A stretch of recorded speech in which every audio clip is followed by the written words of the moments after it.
So when I was preparing this, I started experiencing a little deja vu. I have this funny feeling like I've talked about this topic before, but maybe a year ago. I'm not sure. The three characteristics or three seals of the Dharma. Last time, but this time I think we can. Yeah, maybe I talked about this a year or so ago, but there's no video of it, and I don't have any notes from it. So this is what we'll talk about today. So the three characteristics of all phenomena is one way I've seen this called. Another is the three seals of the Dharma, or the three marks of the Dharma. That's another way I've seen it described. So these three things, these are central to the Dharma. There are lots of lists in Buddhism. These are really central. These are central ideas to understand. So the first, anicca, I think it literally means not stable. But this is usually how we translate it. We translate it as impermanent. So all things, including ourselves, are impermanent. Now we know this intellectually, but if I ask you, well, are you mortal? What's the answer? Yes, of course. And we all know science tells us eventually the sun will go supernova and the planet will end billions of years from now. Everything is impermanent. We know this intellectually, but that's not how we live. So everything arises because of lots and lots of causes and conditions. So the most obvious example would be, or an easy one to explain would be the temple. So the temple exists because Most Venerable Vin Li bought the property and, remodeled this space and made it into a Buddhist temple. But of course, if we go back further, then somebody had to make the glass for the windows. Somebody produced the carpet, then somebody sold it, and somebody shipped it. There's the wood and the drywall and the paint. All of these things came together. And then if we keep looking back further,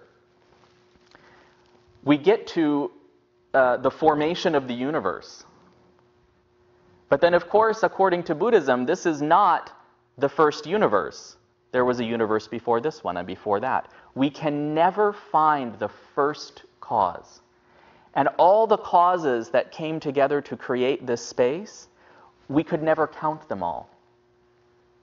So things come together because of various causes and conditions. And things are also made up then of all these parts. So if I take a flower, pretend I'm holding a flower, and I take the leaves from the stem and I put them here. And then I take off all of the petals and I put them here. And then there's that thing, whatever you call it, that the petals are attached to. Take that off. And then if we look closely, there are all these little, there are parts to that central piece too, right? We take that all off and we take out all the pollen and we put it in another pile. So we make all these piles of things. Well, where's the flower? Right? And the flower, so the flower is made of all these parts. But when the causes and conditions for those parts to stay together and to function, when that changes, when those causes and conditions change, well, the flower comes apart. It dies, it dries up, it turns to dust. So this is what we mean when we're talking about impermanent. So when the causes and conditions change, things die or cease to be, or they transform, really. That's what's happening. It's not that there's a real ending. It's just the material transforms. So if you take that flower and you throw it outside, so the flower is dead, it's dry. You throw it outside, it breaks apart and it just becomes part of the soil again. And that gives rise to new life and so on and so on. So it's this never-ending series of things coming together and coming apart and transforming. That's what we're talking about when we talk about impermanence. So that's the first of these characteristics or seals. But then we have dukkha. Usually we translate dukkha as suffering, but it runs a range from dissatisfaction all the way up to real suffering. Suffering is a very strong, heavy word, but it really runs this range. The word dukkha is actually connected to terms referring to like a wheel being off its axle or a bone being out of joint. Okay, it's something's off, something's not right. That's the root of this word. So, as I said here, because things are impermanent, we cannot cling to them. Like we can't hold on to the wind. So, if you saw someone standing outside on a nice warm day, and there's a breeze blowing by, and it feels really nice, but you saw someone standing outside doing this as the wind passed by, and then just getting really angry and crying and beating their chest and jumping up and down and saying, why? And you ask them, well, what are you doing?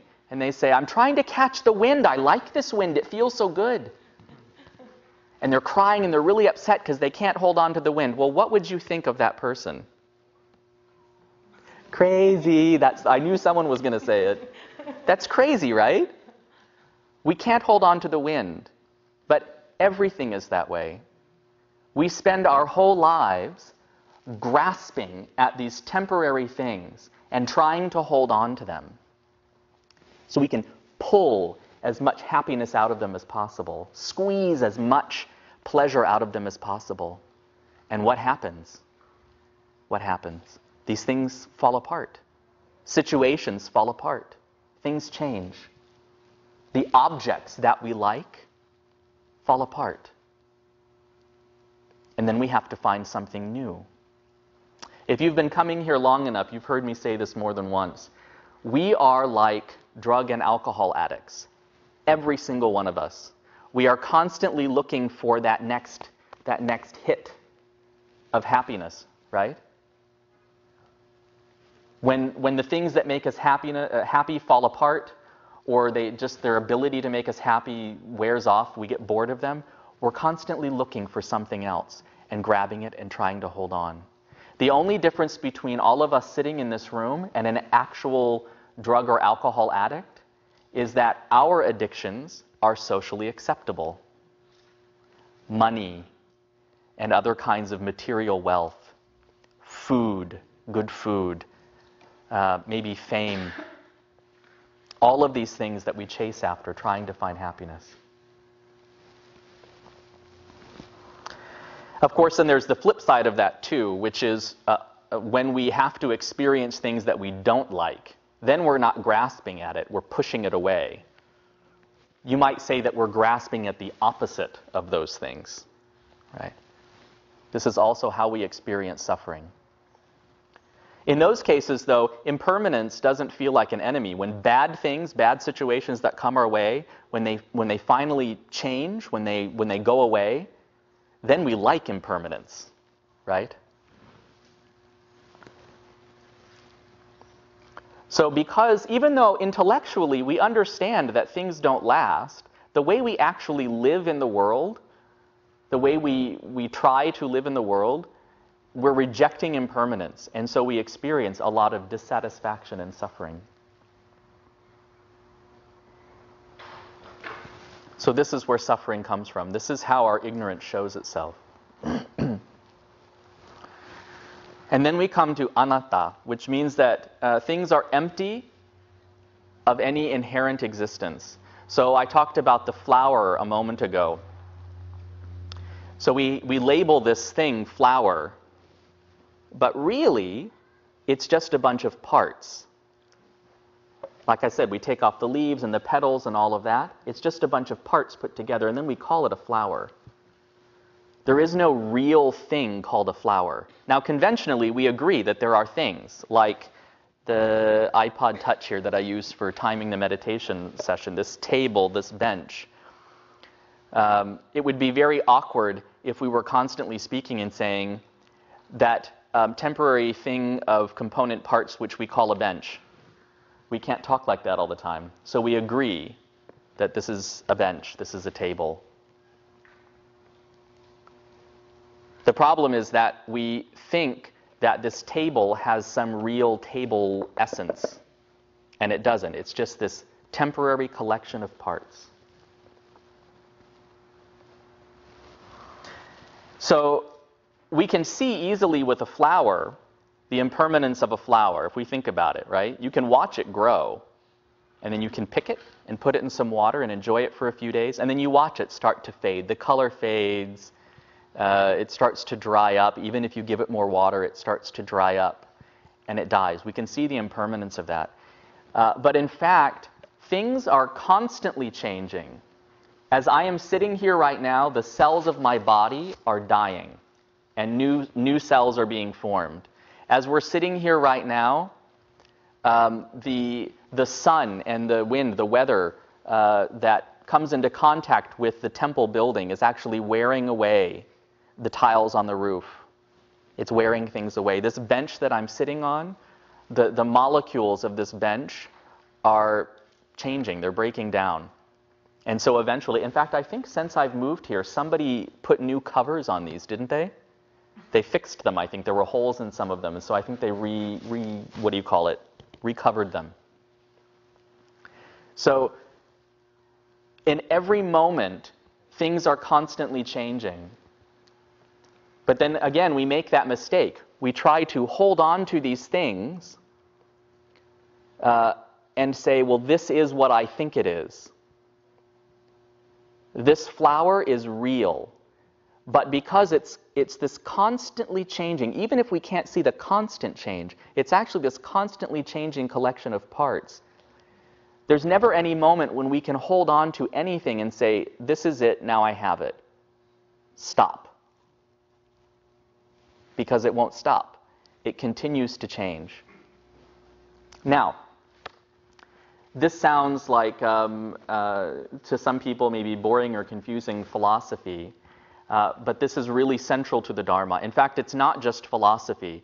As I've said with many of the things that I've taught in this series, this teaching on the three characteristics or seals or marks, it's a tool that we can use in our practice. Think of it like the lens, if you have glasses or wear contacts. Think of it like the lens of your glasses. It's something we can look through and observe our experience so that we can see more clearly. Because if we can start to understand this teaching, then we can start to undo that process of trying to cling to things and hold on to them and rely upon them for happiness. One of my professors at school likes this. He talks about how we lean on things for happiness. But if we can start to undo that wrong process, if we can change that process, then we can undo a lot of our suffering. So that's what this is for. It's not just some idea that the Buddha came up with so he could sit around with other philosophers and talk about ideas. No. Everything in the Dharma, in the Buddha's teaching, is designed to help us overcome suffering. In Western philosophy, I'm not an expert in Western philosophy, but I've heard others say this. There are people who like to come up with ideas just because they're interesting ideas, and then they write about these ideas and they talk about them and they debate them with others. The Buddha didn't do any of that. Everything in the Buddha's teaching is designed to help us purify our ignorance, overcome our ignorance, so that we can wake up. And then we don't suffer anymore, and we can lead others on the path out of suffering. So that's what this is used for. So I will stop talking there, and I will see if anyone has any questions. Again, you can ask me about this or anything else you're curious about in the Dharma. Oops. I forgot to turn this on today. Yes? Talking about Western philosophy, I think it's part of the Western philosophy more or less reflects Buddha philosophy.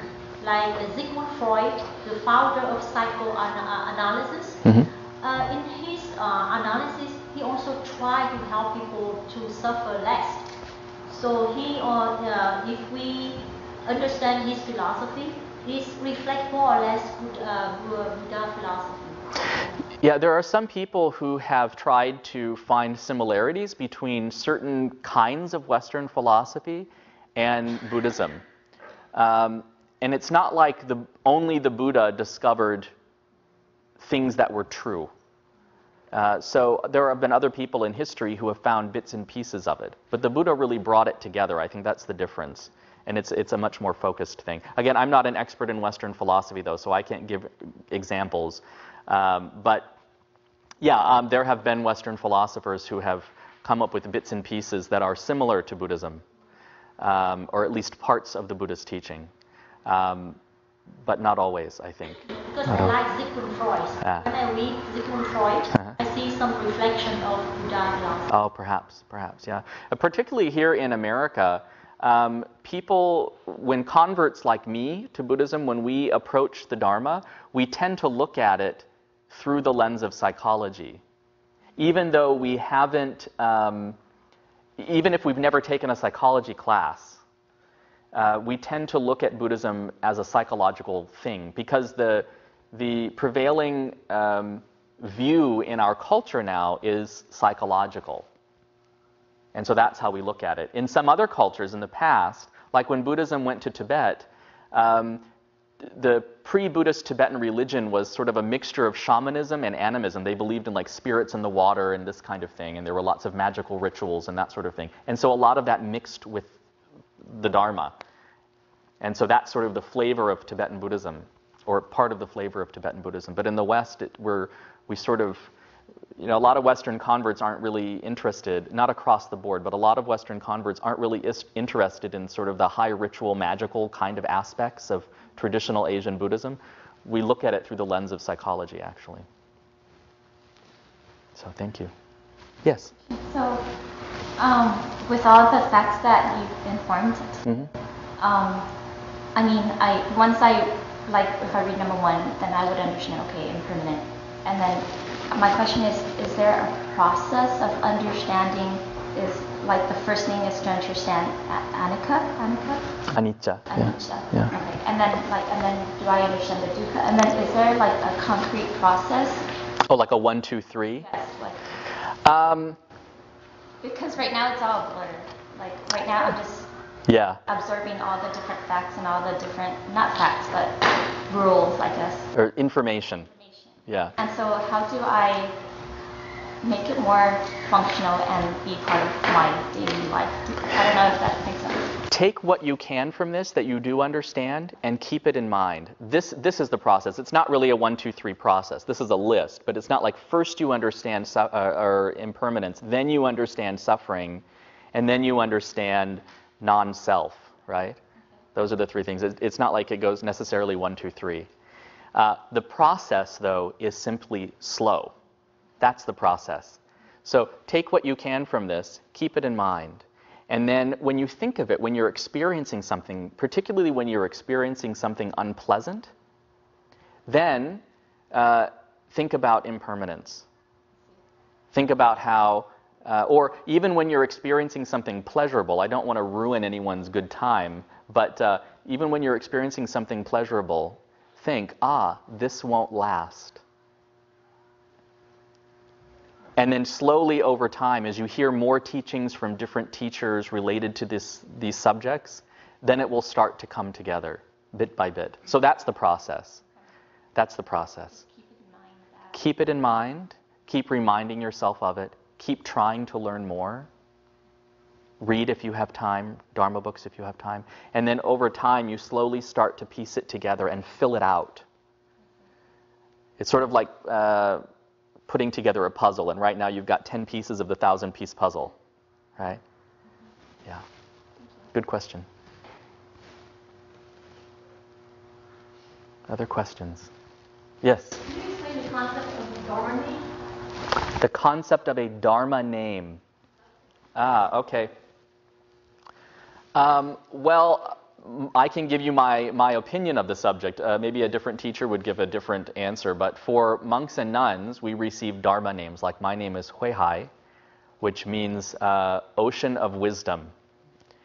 And I think there are 2 reasons why we receive these Dharma names. It's because when we become monastics, we are letting go of our lay lives. We're taking on a new identity as monastics. And then the name itself doesn't mean that I am an ocean of wisdom. I'm most certainly not. It's something to aspire to. Yeah. And so I think for lay people as well, that's the same thing. If you receive a Dharma name, look at the meaning of that name. And it's often, I won't say always, because I haven't heard translations for every Dharma name, but often it's something to aspire to. It's a quality that the teacher is encouraging you to develop. So maybe because Hue Hai means ocean of wisdom. My original Dharma name when I became a novice in the Tibetan tradition was Rinchen Gyatso. And that Gyatso is ocean. That's why I have ocean in my Vietnamese name. But maybe I was named Hue Hai because they saw I had no wisdom. And they wanted me to like hint, work on that. So yeah, that's what Dharma names are about. Yes. Let's talk about the three seals of the Dharma. Mm-hmm. So sometimes I learned from the other teacher. That's the three seals.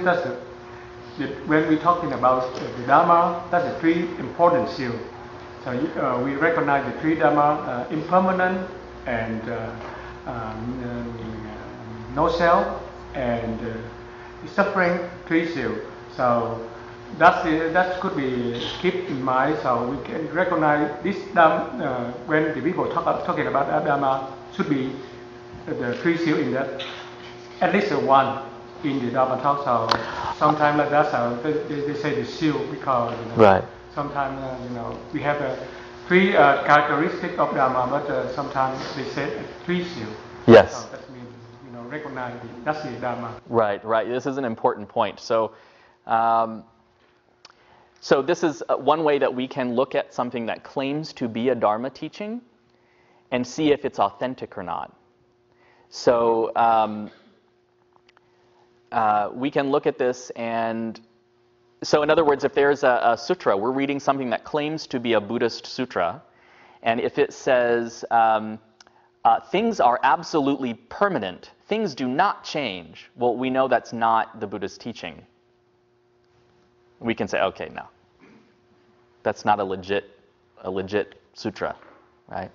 Another, and also the Dharma teachings should include, the sutras and other Dharma teachings should include impermanence, suffering, and also non-self. Another one, sometimes we say that there are four seals, and the fourth one is nirvana, right? Enlightenment, essentially. And so another thing is if the teaching is about nirvana, the peace of nirvana, then it's also an authentic teaching. Yes? Can you explain more about non-self of a person? I know things change and it's nothing by self. Right. But how a person, a real person. Right. Can you explain more about no self? Okay. So I have this identity, this personality that I think of as Hue Hai. Right. And of course I had a name when I was born, a different name when I was born, and all of that. And I think that I'm real, but I'm not. When I was an infant, my parents gave me a name when I was born, right? And in a sense, we say there that I am that infant as an adult. But if I think about it, I'm not the same as I was when I was an infant. I'm not the same as when I was 5, 15, 25. Now I'm 40. Right? And then someday I'll be, if I'm lucky, 60, 70, 80, 90, 100, 110 years old. And then eventually I will pass away. Okay? And as I'm going through life, I change. We all change. I certainly hope if you're in your 20s or 30s, you don't think the same as you did when you were 5 years old. Sometimes I do, maybe. So we all change through our lives, but then when I die, Hue Hai no longer exists. Hue Hai is not reborn again. Hue Hai ceases to exist. So all of those aspects of my personality, the language that I speak, the body of knowledge that I have, all of that is gone. What passes from this life into the next life is consciousness with like the impression of my karma. That's what passes into the next life. That's what sets the stage for my next life. Now, we can take this a little bit further, and there are Buddhist teachings that say that in fact consciousness, it's not like this ball of light that's sitting within me like a soul that moves into a new body. That consciousness is constantly arising and ceasing, arising and ceasing, arising and ceasing. And so this moment of consciousness is gone. But it sets the stage. It conditions this moment of consciousness to arise. So it's not like this one continuous string. It's this very rapid series of moments that come and go, come and go, come and go, come and go. So if I really, really look closely at this thing that I call myself, it's not real. It's also just this constantly changing something.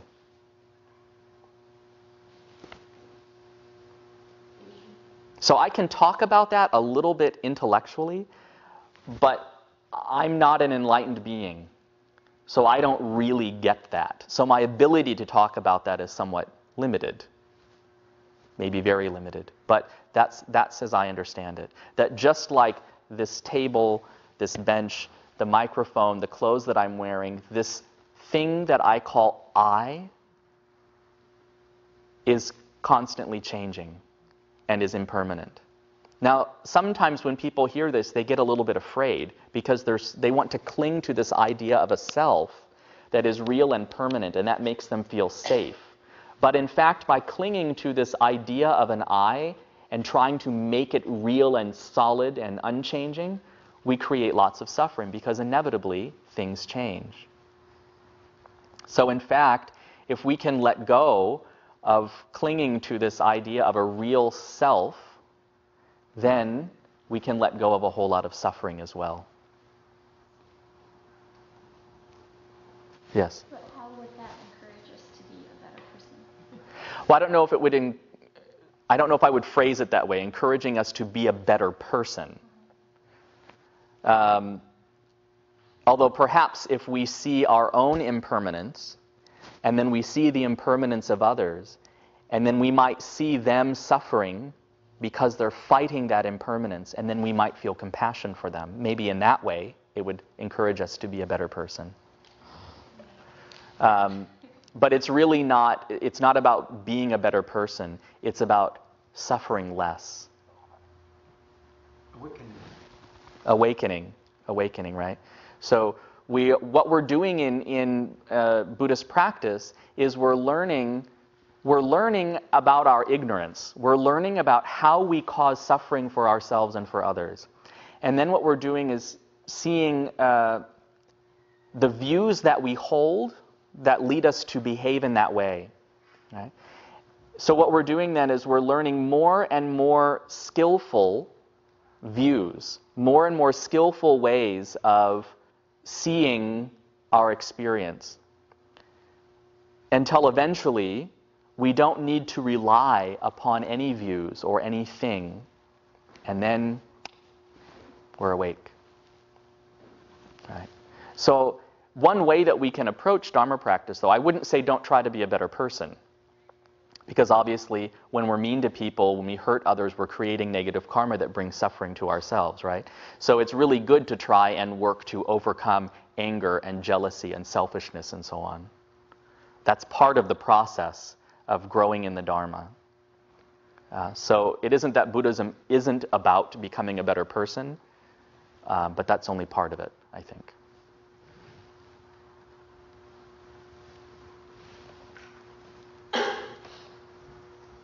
Other questions? Let me check the time here real quick.